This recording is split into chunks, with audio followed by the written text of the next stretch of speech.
Awesome. Okay, so I'm going to wrap up the session that we've been doing for the past couple days about banner ads. And for anybody who has not been able to catch the prior ones, let me just give you a quick catch up so you're up to date with us.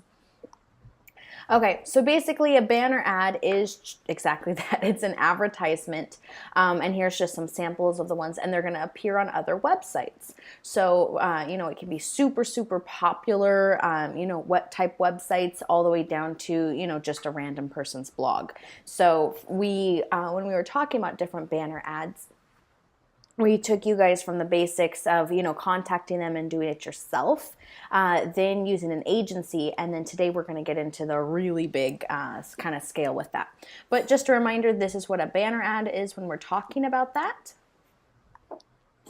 And this is where, the idea is, look, there's banner ads placed right here, and this is weather.com. So banner ads are everywhere. Just start paying attention. Like I used the analogy before, if you're car shopping and suddenly, you're very interested in a particular make and model of a car, and, you go drive around and suddenly you start noticing them everywhere. So that's what I want you guys to be doing, is just getting a sense and looking at, these different things. Start noticing banner ads when you're on other people's websites, and then you can get a sense not only of what's placed, but actually what the ads are looking like, so you can begin to start designing what you want your ads to look like.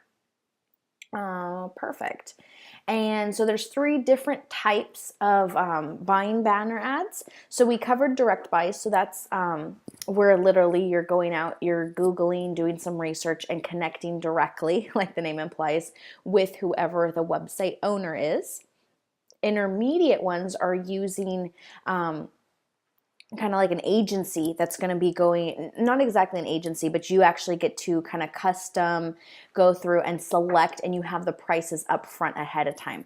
So it's a kind of a self-serve platform of all sorts of different types of banner ads. There's also a little bit of other advertising in there too, but that way you know exactly how much something's going to cost and you're in charge of it, and it's a very easy to use type of platform. So those ones, direct and intermediate, are definitely the place to get started. It's up to you, whether you do direct or go directly to intermediate. It really doesn't matter. Both of them are a great way to get started. Network buys, which is what we're covering today, is a whole different ballgame, and you definitely need to have experience in direct and intermediate before you bounce over to that one. Okay, whoop. Okay, so when we're talking about network buys, what exactly is that? So here's some good things about it. So you're buying banner space across hundreds or even thousands of websites at a time, which is really awesome. So whereas we're talking about intermediate buys, and you have to go through and you're going to be selecting the different ones, and although it's a great system and platform, you might do 5, 10 that way. You're not doing hundreds or thousands of different websites on that self-serve platform, because that would be very overwhelming. So in this regard, yes, it's scaling it up. And like it says, it's a huge scale. This is going to be, rolling out massive campaigns.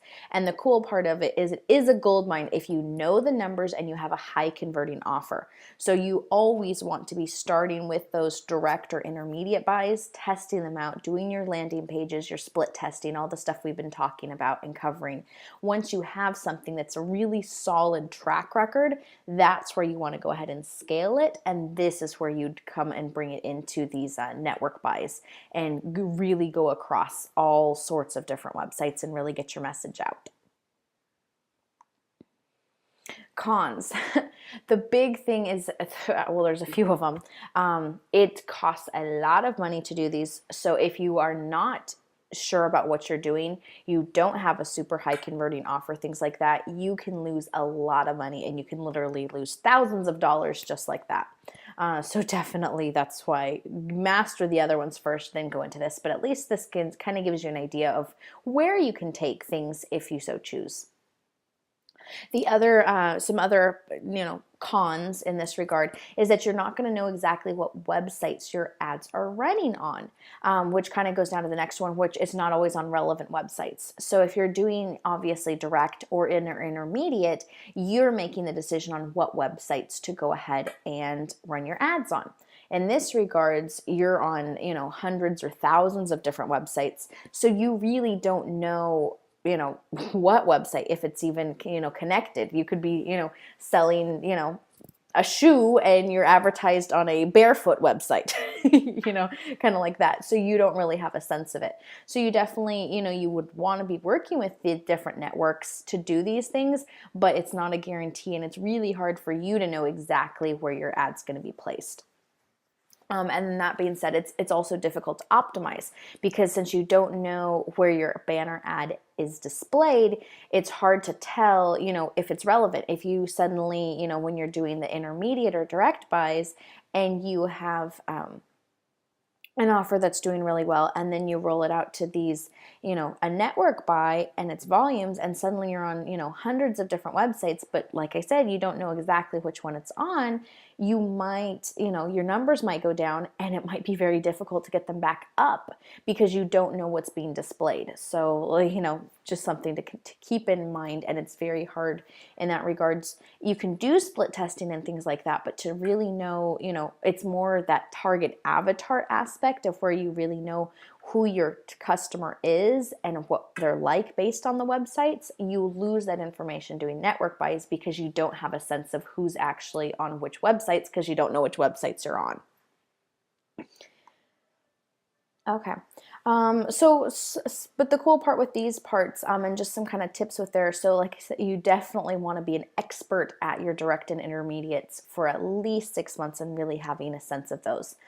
So the cool thing, yeah, is it's awesome for scaling. So this is kind of, definitely step 3 when you're talking about banners, but just something to keep in mind with that. And just some things probably going over your head right now, but if for those advanced users that are ready to go ahead and do this, these are just some logistics. You want to do something called run even delivery. So you don't want your ad to be showing, literally they could do all of your traffic in one day. Oh my goodness. Talk about an expensive day. So you want them to be able to distribute your ads over a certain length of time. Also being able to have, it's called an IO, or an insertion order, kind of like your contract to go ahead and get it. This, like I said, is much different ballpark. Even with intermediate, you're clicking, you're buying, it's over. No, this is, much more of a contract type of thing. And in that regards, you want to make sure that your contract has an out clause, which means, although ideally you've done all of your research, that, your offer did really well with, a couple directs, then you went to intermediate, your offer's still doing well, you've split tested, you're getting those numbers up, it's doing really fantastically. You decide to make the decision to go into network buys to, get your message out there over big things, and suddenly nothing's converting.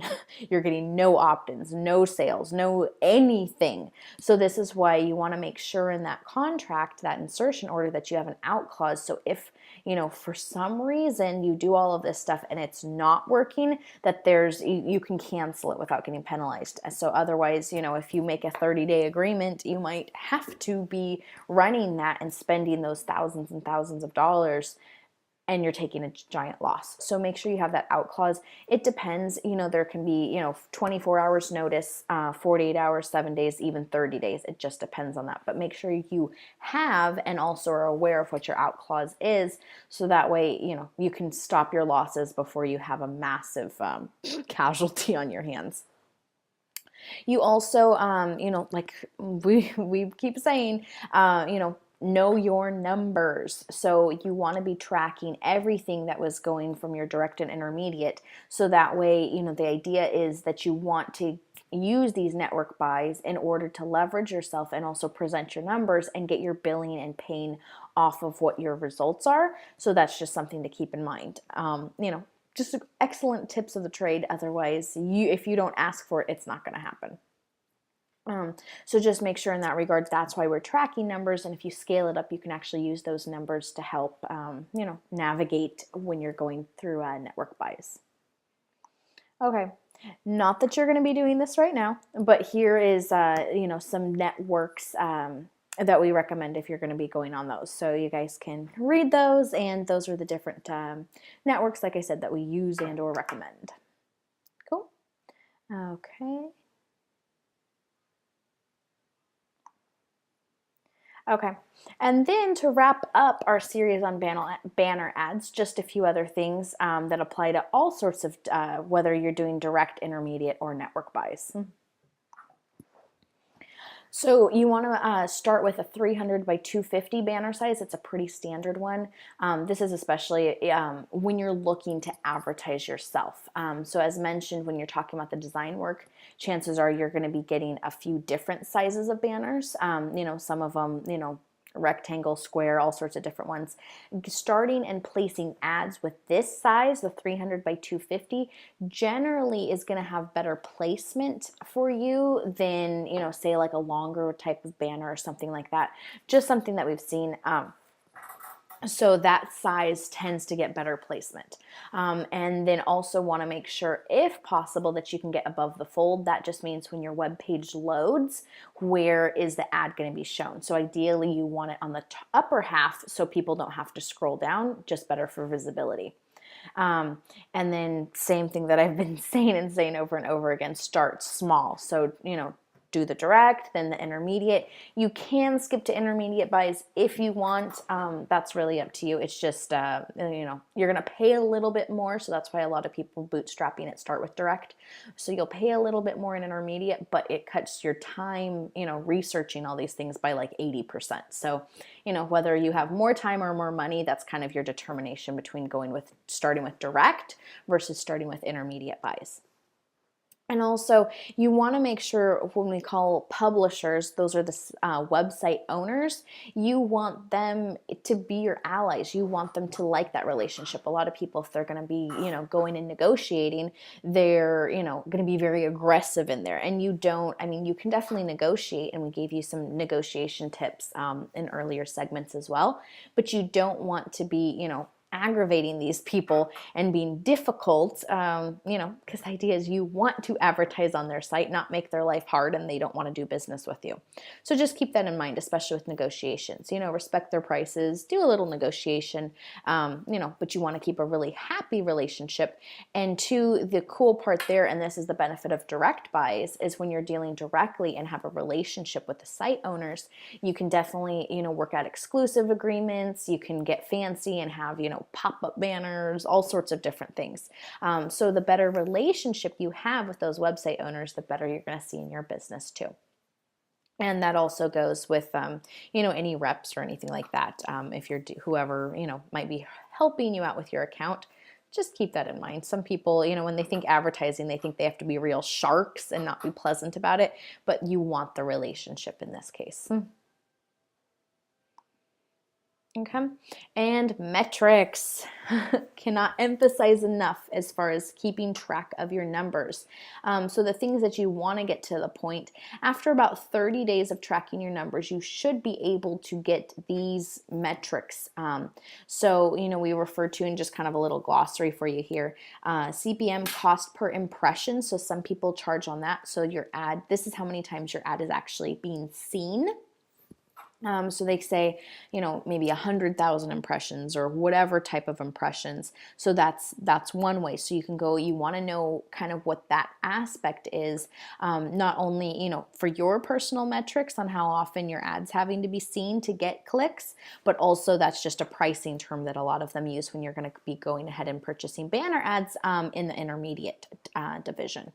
Earnings per click, basically, what's the value, not the long-term value, but basically, what is, this aspect when they're clicking on you, how much can that potentially represent at the beginning?